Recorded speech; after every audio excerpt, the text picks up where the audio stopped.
نحمده ونصلي ونسلم على رسوله الكريم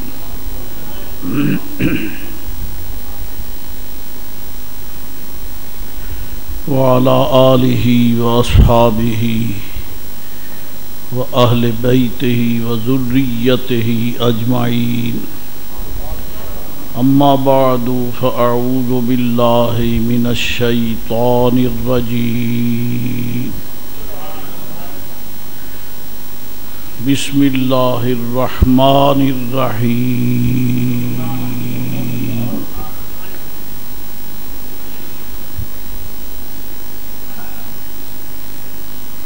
ومن يعمل من الصالحات وهو مؤمن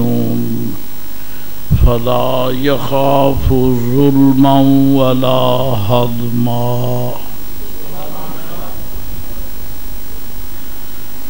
ومن يأته مؤمنا قد عمل الصالحات فأولئك لهم الدرجات العلى صدق الله مولانا العظيم وصدق رسوله النبي الكريم الأمين الصلاة والسلام عليك يا سيدي حبيبي يا رسول الله الصلاة والسلام عليك وعلى آلك وأصحابك يا حبيب الله الصلاة والسلام عليك وعلى آلك وأصحابك يا حبيب الله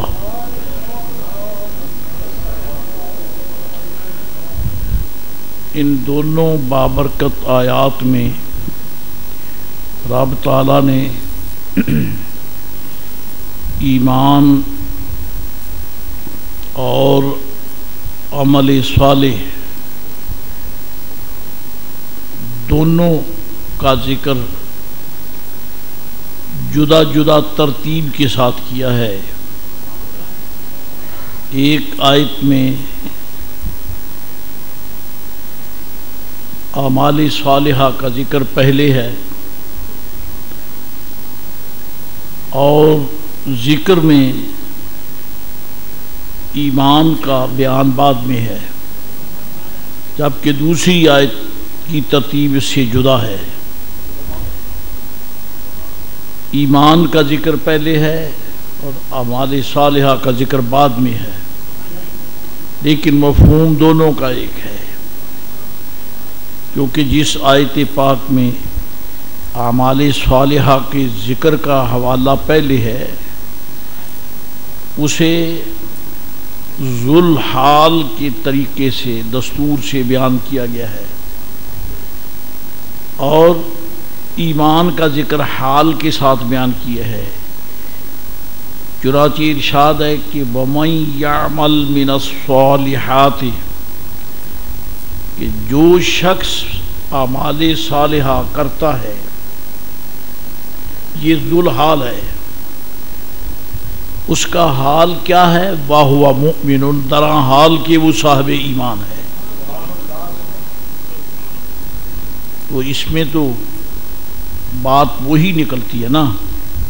کہ اعمال صالحہ جو ہے ان کا حال تبھی صالحیت تک پہنچتا ہے جبکہ ایمان اس کی بنیاد ہو۔ وَمَن يَعْمَلْ مِنَ الصَّالِحَاتِ وَهُوَ مُؤْمِنٌ، جو بھی اعمال صالحہ کرے درا حال کہ وہ صاحب ایمان ہو، فَلَا يَخَافُ ظُلْمًا وَلَا هَضْمًا، اسے کسی کمی بیشی ظلم و زیادتی کا کوئی کھٹکا نہیں، کوئی خوف نہیں۔ جبکہ دوسری آیت میں فرمایا وَمَن يَأْتِهِ مُؤْمِنًا، جو اللہ تعالیٰ کی بارگاہ میں ایمان لے کر حاضر آیا، لیکن اس کے ساتھ فرمایا وَمَن يَأْتِهِ مُؤْمِنًا قَدْ عَمِلَ الصَّالِحَاتِ، مومناً جو ہے یہ موصوف بنا دیا، اور قد عمل الصالحات اس کی صفت بنا دی۔ تھوڑا سا فرق ہو جائے گا، اس لیے کہ جو ذوالحال ہوتا ہے اس کی ساری عزت حال کے ساتھ ہوتی ہے۔ اگر اس کا حال وہ نہیں ہے تو وہ ذوالحال نہیں کہلائے گا، اور ذوالحال نہیں ہے تو قابل تعریف نہیں ہے۔ اس لیے ذوالحال جو ہے وہ وَمَن يَأْتِهِ وَمَن يَعْمَلْ مِنَ الصَّالِحَاتِ، یہ ذوالحال ہے، اور اس کا حال کیا ہے؟ وَهُوَ مُؤْمِن، یعنی عمل صالح کا حسن جو ہے ایمان کے بغیر ممکن ہی نہیں ہے۔ اور دوسری جگہ فرمایا وَمَن يَأْتِهِ مُؤْمِنًا، جو اللہ تعالیٰ کی بارگاہ میں ایمان لے کر آئے، وہاں حال نہیں، وہاں صفت ہے۔ ایمان جو موصوف ہوتا ہے وہ پہلے ہوتا ہے، صفت بعد میں ہوتی ہے۔ اس میں تھوڑا سا فرق آ گیا کہ عمل صالح کی قیمت حال ایمان کے بغیر نہیں ہو سکتی، لیکن ایسا ہو سکتا ہے کہ موصوف جو ذات ہے اگر اس میں صفت پائی نہ جائے تو چلو موصوف تو نہیں، ذات تو ہے، اس لیے کبھی اس ذات کو صفت کے بغیر بھی نواز دیا جاتا ہے۔ مطلب یہ ہوا کہ ایمان ایسا حسن ہے کہ اگر کبھی عمل میں کمی بیشی ہو بھی گئی تو فرمایا خبردار لا تیأسوا من روح اللہ، لا تقنطوا من رحمت اللہ۔ یہ ایمان والوں کے لیے ہے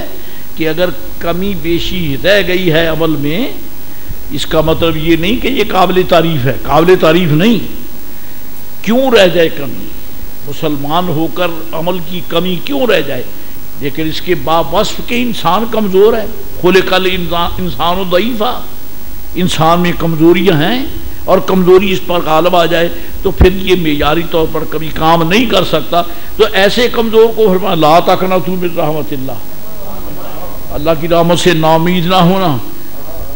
سرکار حضرت جناب یعقوب علیہ السلام اپنے بیٹوں کو آخری بار مصر میں بھیجتے ہیں تو فرماتے ہیں وَلَا تَيَّسُوا یا بنی یذهبوا، میرے بیٹوں جاؤ، کہاں جاؤ؟